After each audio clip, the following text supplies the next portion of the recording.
오늘 함께 읽으실 말씀은 사도행전 28장 11절부터 22절까지의 말씀입니다. 석 달 후에 우리가 그 섬에서 겨울을 난 알렉산드리아 배를 타고 떠나니 그 배의 머리 장식은 디오스구로라. 수라구사에 대고 사흘을 있다가 거기서 둘러가서 레기온에 이르러 하루를 지낸 후 남풍이 일어나므로 이튿날 보디올에 이르러 거기서 형제들을 만나 그들의 청함을 받아 이레를 함께 머무니라. 그래서 우리는 이와 같이 로마로 가니라. 그곳 형제들이 우리 소식을 듣고 아비오 광장과 트레이스 타베르네까지 맞으러 오니 바울이 그들을 보고 하나님께 감사하고 담대한 마음을 얻으니라. 우리가 로마에 들어가니 바울에게는 자기를 지키는 한 군인과 함께 따로 있게 허락하더라. 사흘 후에 바울이 유대인 중 높은 사람들을 청하여 그들이 모인 후에 이르되, 여러분 형제들아, 내가 이스라엘 백성이나 우리 조상의 관습을 배척한 일이 없는데 예루살렘에서 로마인의 손에 죄수로 내준 바 되었으니 로마인은 나를 신문하여 죽일 제목이 없으므로 석방하려 하였으나 유대인들이 반대하기로 내가 마지못하여 가이사에게 상소하며 내 민족을 고발하려는 것이 아니니라.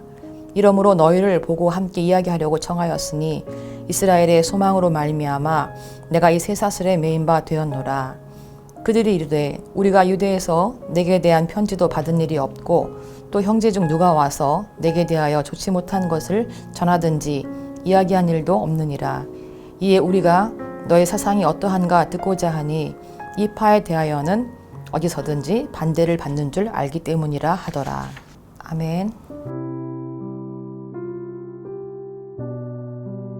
바울과 일행은 하나님의 도우심으로 다시 출항을 합니다.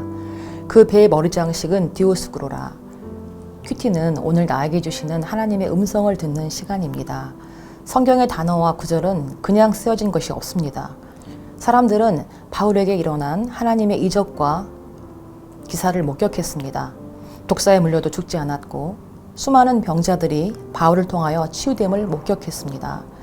그러한 그들이 탄 배 앞판에 두 형제의 신, 쌍둥이의 신을 의미하는 디오스구로라는 신화의 우상들이 새겨져 있습니다.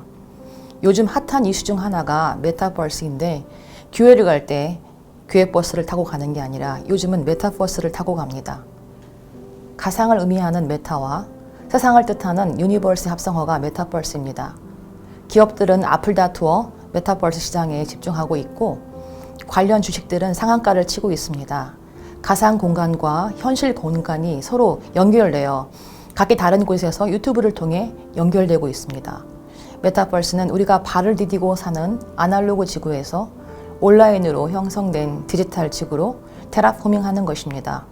교육도 테라포밍하고 있고 온라인 매출액이 오프라인 매출액을 능가하고 있으며 6, 7만의 관객이 모였던 방탄소년단 콘서트가 온라인 콘서트에 한꺼번에 75만이 접속했습니다.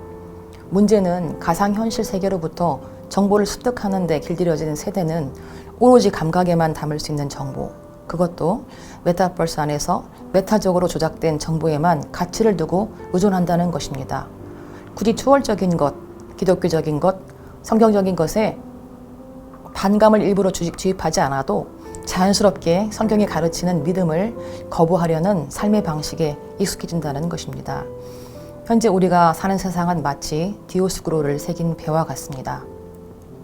이처럼 미디어의 급진적인 발전 속에서 우리의 자세는 어떠해야 할까요? 시대의 흐름을 명확하게 분별하고 나의 믿음을 성경 안에서 늘 점검해 봐야 합니다. 변화된 세상 속에서 나에게 주신 노마를 발견하려는 태도가 중요합니다. 노마는 사명입니다. 하나님은 어제나 오늘이나 동일한 역사의 주관자이시므로 세상을 두려워할 필요가 없습니다. 지금 나에게 주시는 하나님의 뜻을 성경 안에서 날마다 발견하려는 자세가 가장 중요합니다. 바울의 시대에 로마는 세상의 중심이었습니다. 중심이 중요합니다. 중심이 변하면 나머지도 변합니다. 하나님은 바울을 그 중심인 로마에 보내셔서 복음을 전하게 하셨습니다. 하나님이 보내신 로마라면 아무것도 두려워할 것이 없습니다. 하나님이 인도하시고 책임지시니까요. 레기온에서 보디올까지 거리가 약 370km입니다. 상당히 먼 거리를 이틀 만에 갑니다. 바울에게 이런 일은 처음이 아닙니다. 마게도냐로 건너가라는 하나님 명령을 받고 아시아에서 마게도냐로 건너갈 때도 5일 가야 할 거리를 이틀 만에 갔습니다. 하나님은 이처럼 영혼을 구원하시고자 일하십니다. 이틀 만에 도착한 보디올은 로마로 가는 육로의 첫 지점이었습니다. 아피오는 아피오스 클라우디우스 이름을 따서 지어진 로마로 이어진 직선 도로인데 모든 길은 로마로 통한다는 유명한 말이 탄생한 도로입니다.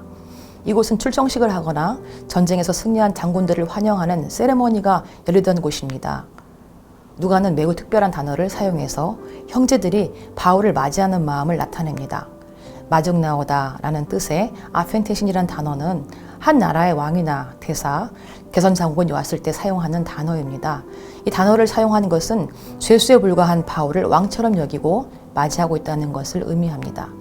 바울은 로마의 심장부에 복음의 빗소리를 꽂으러 온 왕으로 비춰진 것입니다.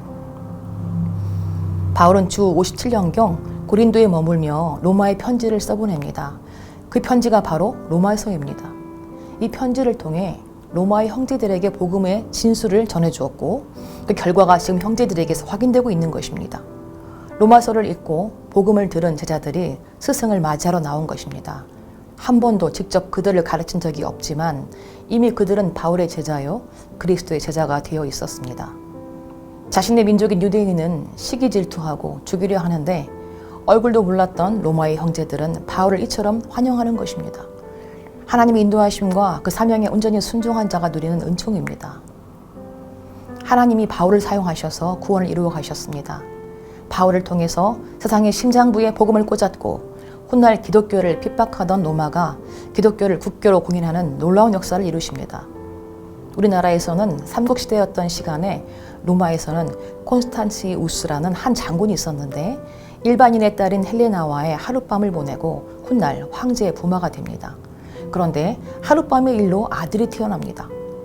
태어난 아들인 콘스탄티누스가 나중에 로마의 황제가 되는 과정은 참으로 기이합니다.